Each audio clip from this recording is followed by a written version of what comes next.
Halo semuanya, Assalamualaikum warahmatullahi wabarakatuh. Senang sekali kita bisa berjumpa lagi dan kita akan belajar bersama-sama meskipun kita belajarnya jarak jauh ya, tapi tidak mengurangi semangat kita untuk senantiasa menuntut ilmu karena yang namanya menuntut ilmu itu merupakan kewajiban kita semua ya. Apalagi seorang muslim karena ini merupakan perintah dari Allah Subhanahu wa taala sebagaimana Rasulullah SAW pernah bersabda bahwa yang namanya menuntut ilmu itu wajib bagi setiap muslim, baik itu laki-laki maupun perempuan. Ada yang hafal hadisnya? Iya.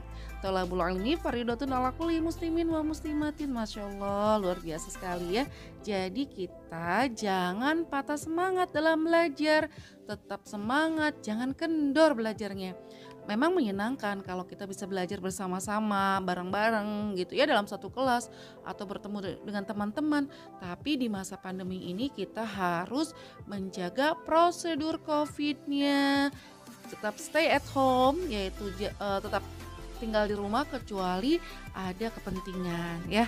Kalau ada kepentingan ya silahkan keluar rumah sebatas kepentingannya dan jangan lupa tetap sesuai dengan prosedur kesehatan ya.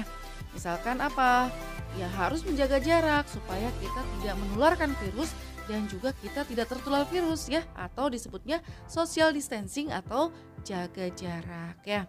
Selain jaga jarak, tentu saja kita harus senantiasa bersih tangan kita. Dengan apa? Mencuci tangan atau kita bisa menggunakan hand sanitizer dan jangan lupa memakai maskernya. Oke?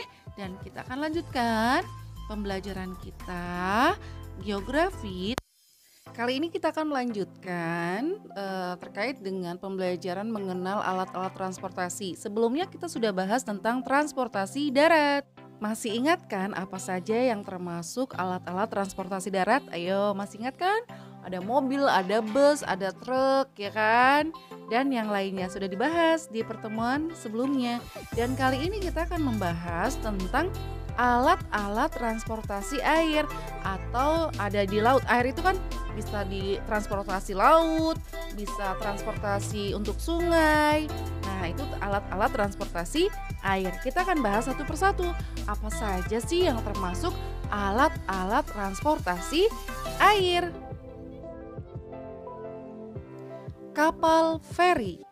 Kapal feri merupakan kapal yang biasanya digunakan sebagai alat transportasi untuk menyeberang, untuk melintasi atau perlintasan antar pulau. Nah, meskipun ukuran kapal feri itu tidak terlalu besar, tapi kapal feri ini mampu menampung banyak orang dan kendaraan loh.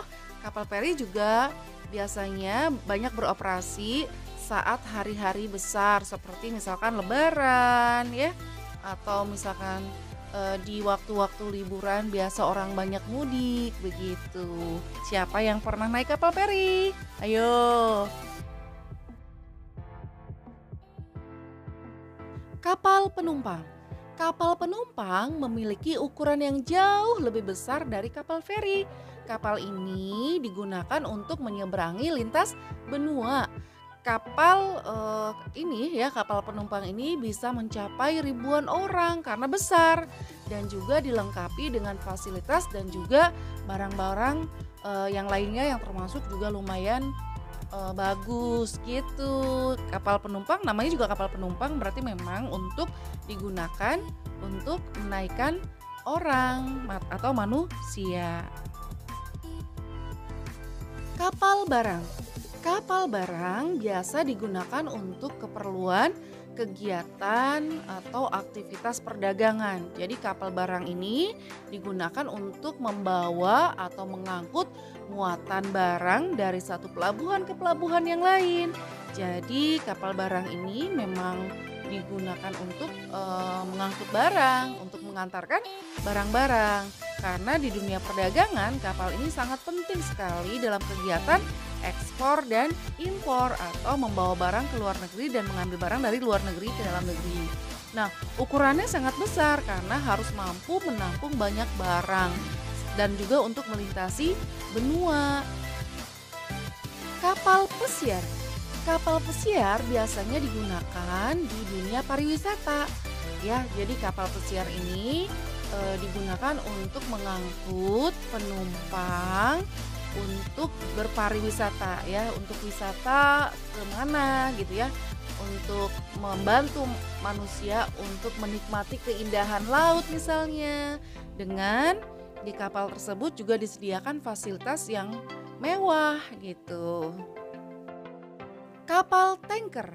Kapal tanker ukurannya besar, digunakan untuk mengangkut minyak dan kemudian dikendalikan dengan menggunakan komputer dan sistem teknologi navigasi ya, yang canggih melalui satelit. Nah, kapal tanker ini ukurannya raksasa.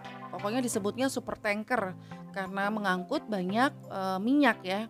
Bahkan panjangnya bisa mencapai 378 meter dengan lebar 50 meter dan juga berat kosongnya sendiri sampai mencapai 167.000 ton. Bayangkan, itu kosongnya kapal tanker itu beratnya 167.000 ton.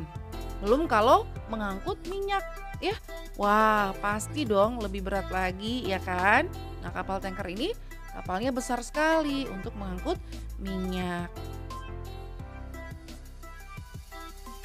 Nah, kalau tadi kan alat-alat transportasi yang biasa digunakan di laut. Nah, sekarang ini ada alat transportasi yang bisa juga digunakan di sungai ataupun bisa juga di laut, yaitu sampan atau perahu kayu. Sampan ini ya ada bisa digunakan di sungai, bisa juga di laut ya, dan terbuatnya dari kayu ya, dan bentuknya lebih sederhana.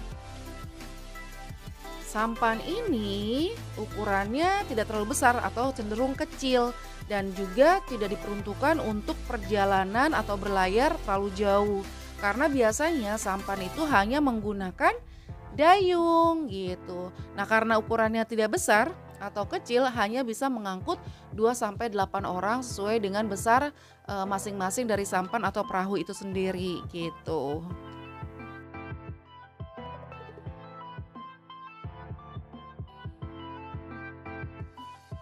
Kapal selam. Kapal selam adalah kapal yang digunakan atau bergerak di bawah permukaan air laut. Nah, biasanya digunakan untuk tujuan dan kepentingan militer. Sebagian besar angkatan laut itu memiliki juga mengoperasikan kapal selam, sekalipun jumlah dan populasinya setiap negara itu berbeda. Nah, selain digunakan untuk kepentingan militer, kapal selam juga digunakan untuk penelitian ya, untuk ilmu pengetahuan laut dan juga air tawar untuk bertugas di kedalaman yang tidak yang sangat dalam gitu ya, tidak diperuntukkan untuk penyelam manusia begitu. Biasanya kapal selam ini mampu menyelam ke dasar samudra dan tetap berada di dasar samudra itu sampai berbulan-bulan lamanya. Nah, begitu. Jadi memang dibuat dengan dengan ruang-ruang yang khusus, juga kedap air ya. Jadi tidak bocor gitu. Dan memang beberapa dibuat dari baja yang mampu menahan tekanan yang luar biasa di kedalaman samudra atau lautan.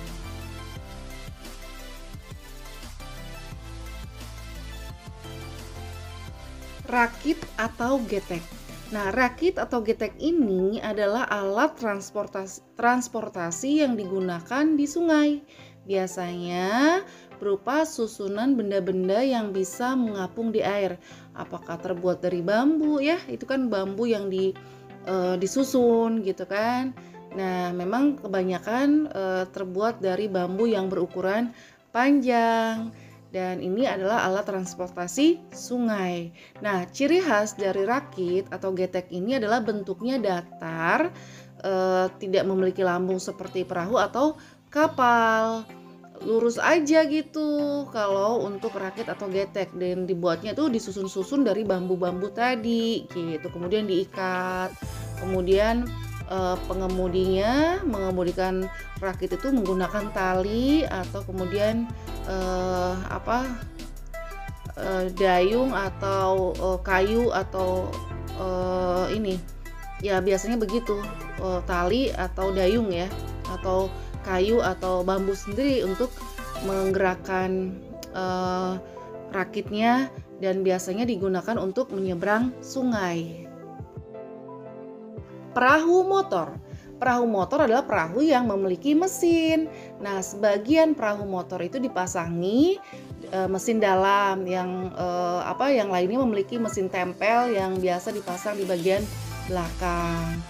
Nah, mesin yang dalam atau mesin tempel itu menggunakan solar ataukah menggunakan bensin gitu. Itu biasanya digunakan ya untuk keperluan ya di laut ya atau di perairan gitu. Bisa mengangkut orang beberapa, tapi nggak banyak karena memang kecil, bergantung pada besar ukurannya ya, ukuran dari perahu tersebut. Bisa 4, bisa 5, 6 sampai 10 tergantung dari ukuran perahu motornya ya. Nah, gimana? Sudah kenal kan dengan alat-alat transportasi air? Sudah bisa? Ada yang sudah pernah menaiki salah satu alat transportasi air tidak? Mungkin perahu, mungkin getek, mungkin kapal, ya kan? Nah, cukup sampai di sini dulu ya pembahasan kita tentang alat transportasi air. Semoga bermanfaat. Insya Allah kita ketemu lagi. Terima kasih banyak. Assalamualaikum warahmatullahi wabarakatuh. Dah.